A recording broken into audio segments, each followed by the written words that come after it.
Hello everyone, ये lecture आपका BSc third year के स्टूडेंट्स के लिए है और इसमें हम क्वांटम मैकेनिक्स की हम देख रहे हैं। और आज हम जो आपके बात करेंगे कि हम आपकी श्रोडिंगर इक्वेशन किस तरह से हम सॉल्व करेंगे सेपरेशन ऑफ वेरिएबल मेथड को यूज़ करके। सो आज का लेक्चर हम स्टार्ट करते हैं। तो सबसे पहले हमने जो आपकी इक्वेशन लिखी थी, श्रोडिंगर इक्वेशन जो आपकी थी स्फेरिकल कोऑर्डिनेट में,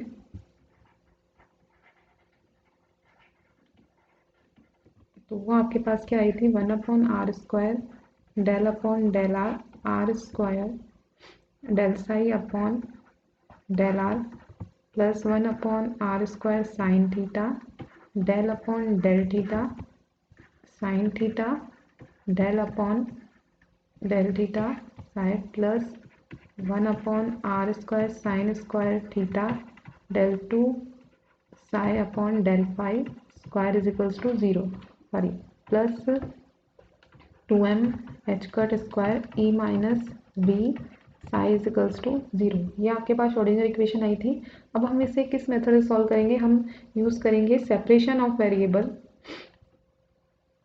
तो separation of variable method use करेंगे। तो उसमें हम क्या करते हैं, आपका साई जो डिपेंड कर रहा है वो आर थीटा और फाई पे डिपेंड कर रहा है। तो ये आपके जो कोऑर्डिनेट हैं, ये इनको हम एंगुलर कोऑर्डिनेट बोलेंगे क्योंकि ये आपके एंगल को रिप्रेजेंट कर रहे हैं। आर आपका रेडियल कोऑर्डिनेट हो जाएगा। तो हम एंगुलर कोऑर्डिनेट और आपका रेडियल कोऑर्डिनेट इनको अलग करेंगे। तो आर एक फंक्शन है जो किस पे डिपेंड कर रहा है, रेडियल पार्ट पे, और वाई आपका जो फंक्शन है किस पे डिपेंड कर रहा है, थीटा और फाइव पे। ठीक है।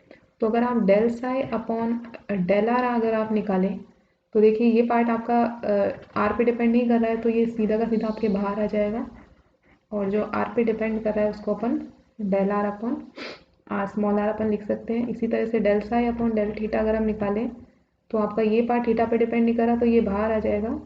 और किसके रेस्पेक्ट में करेंगे हम, del psi upon del theta के रेस्पेक्ट में। इसको आप इस तरह से लिख सकते हैं, ये आपका पार्शियल डेरिवेटिव है। ये आपका del psi upon del phi square आप कैसे निकालेंगे? देखिए ये आपका फाई पे डिपेंड नहीं कर रहा है आर, तो आर कांस्टेंट रहेगा और बाहर आ जाएगा। तो del 2 Y upon del psi square. ठीक है। तो ये आपका हमने इनको आपके रेडियल कोऑर्डिनेट और आपके एंगुलर कोऑर्डिनेट दोनों में अलग अलग चेंज कर लिया है। अब इनकी वैल्यू हम इधर पुट करेंगे तो हमारे पास क्या आएगा। सिंपली मैं ये वाली इक्वेशन को लिखूंगी। तो देखिए इधर से हम पुट करेंगे del psi upon del R की जगह अगर हम ये वैल्यू पुट करें तो आपके पास वाई बाहर आ गया upon R square del upon del R square del 2 D upon D R plus 1/r² sine theta. तो इसमें del psi upon del theta की जगह वैल्यू रखेंगे तो आर आपका बाहर आ जाएगा, तो आर को बाहर रख दिया, del upon del theta sine theta del Y upon del theta plus 1/r² sine square theta. इधर भी आपका क्या बाहर आ जाएगा, आर, और del 2 Y upon del psi square plus 2m h cut square e minus v psi is equals to, psi की जगह क्या लिखेंगे, r और y इज इक्वल्स टू 0। अब हमें क्या करना है, ये पूरी इक्वेशन हमारे पास जो आई है इसको आपको डिवाइड करना है, किससे भाग देना है, किसका, इसमें आपको देना है r अपॉन y का, इस वैल्यू का आपको इसमें डिवाइड करना है। तो डिवाइड करने पे जो हमारे पास वैल्यू आएगी वो आएगी 1/r D upon small R plus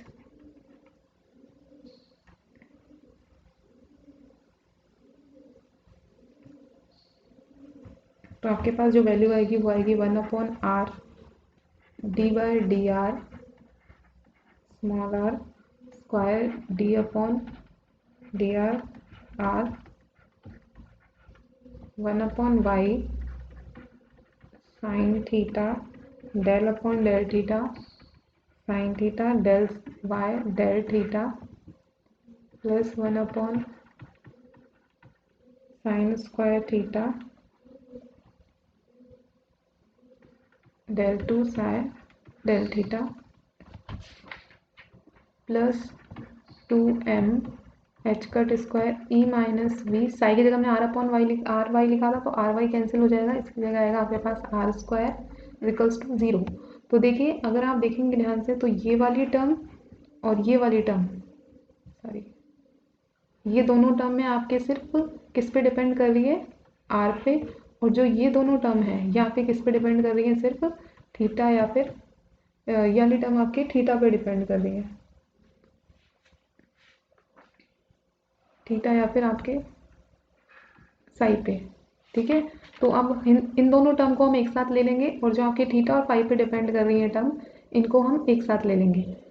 तो इनको एक साथ लेंगे तो हम 1/r, देखो इस वाली टर्म में आपके कोई भी थीटा या साई की टर्म नहीं है, R square D R upon small R plus 2m H cut square E minus V R square, और ये दोनों टर्म को हम अलग ले जाएंगे तो 1 माइनस का 1/y sine theta del upon del theta sine theta del psi del theta 1/sin square theta del 2 psi upon del phi square.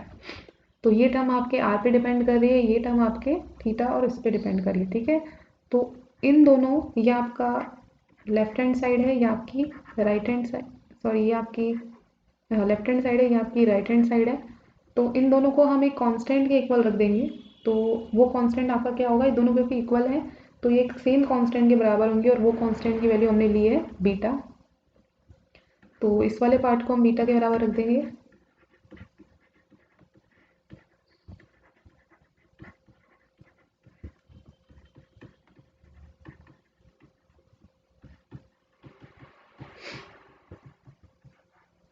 इस तरह से हम रख देंगे, और अगर इसको थोड़ा और सॉल्व करेंगे तो 1/r square D upon D are minus का आर स्क्वायर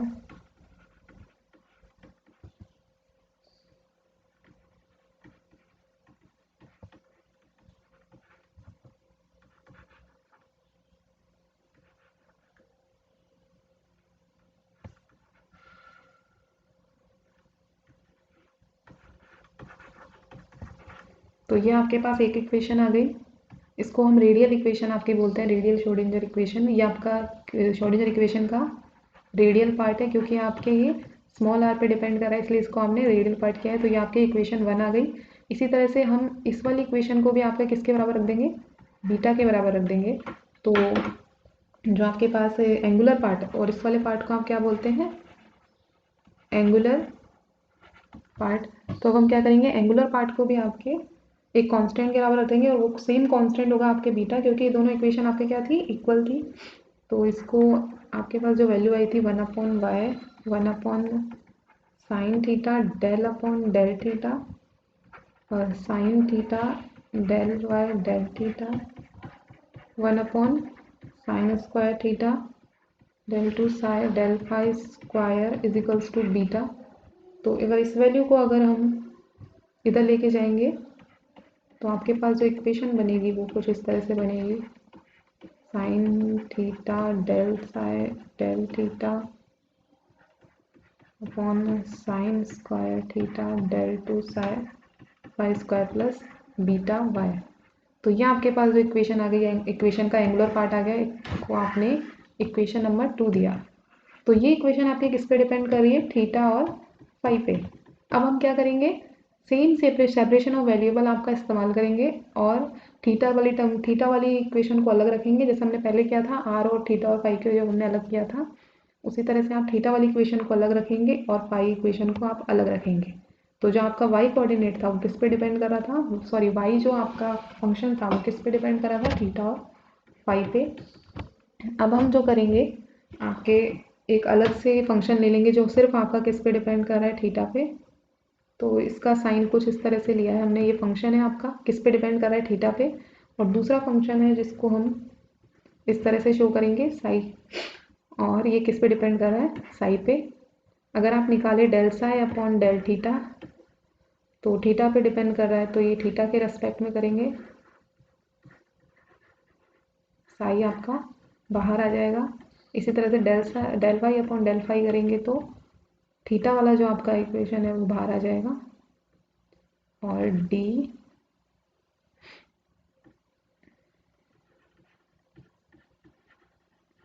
ये आपके हो जाएगा।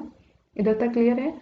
आगे जो हम करेंगे ये इनकी वैल्यू हम आपके इक्वेशन नंबर 2 में पुट करेंगे। तो इक्वेशन नंबर 2 में अगर आप पुट करेंगे तो आपके पास जो आएगा वो आएगा phi sine theta D upon D theta sine theta D upon theta plus 1 upon sine square theta del 2 phi upon phi square, और इधर से आपके बाहर आएगा फंक्शन फाई का। इसी तरह से था और फाई, ये आपके पास इक्वेशन आ गई। अब इस इक्वेशन को हम क्या करेंगे, मल्टीप्लाई करेंगे किसके, साइन स्क्वायर थीटा अपॉन इससे। तो देखिए यहाँ से इससे ये टर्म कैंसिल हो जाएगी, एक साइन से दूसरा साइन कैंसिल हो जाएगा, तो आपके पास आएगा, इससे अगर आप मल्टीप्लाई करेंगे इक्वेशन 2 को, इस वाली इक्वेशन को, तो मल्टीप्लाई करने पे आपके पास क्या आएगा, साइन थीटा, इससे साई से साई कैंसिल हो गया, साइन थीटा से एक साइन थीटा कैंसिल हो गया, तो आपके पास क्या बचा, ये आपके पास बचेगा साइन थीटा माइनस का D theta plus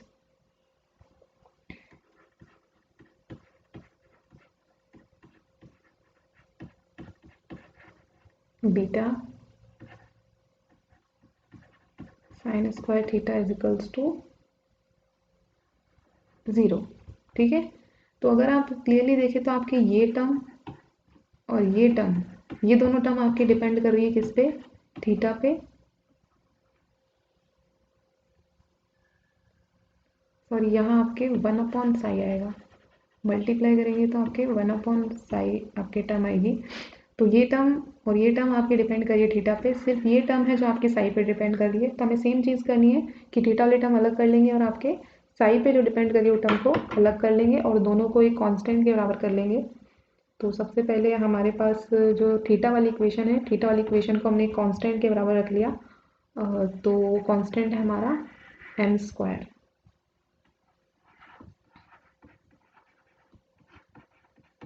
sign theta minus का D square D theta beta sine square theta, इसको हमने कर लिया आपके एम स्क्वायर के बराबर। और जो हमारा साई वाला था उसको हमने कर लिया, तो साई वाला आपका क्या था, psi D two psi upon, sorry ये फंक्शन है तो इसको हमने इस तरह से शो किया, डी साई एम स्क्वायर। ठीक है।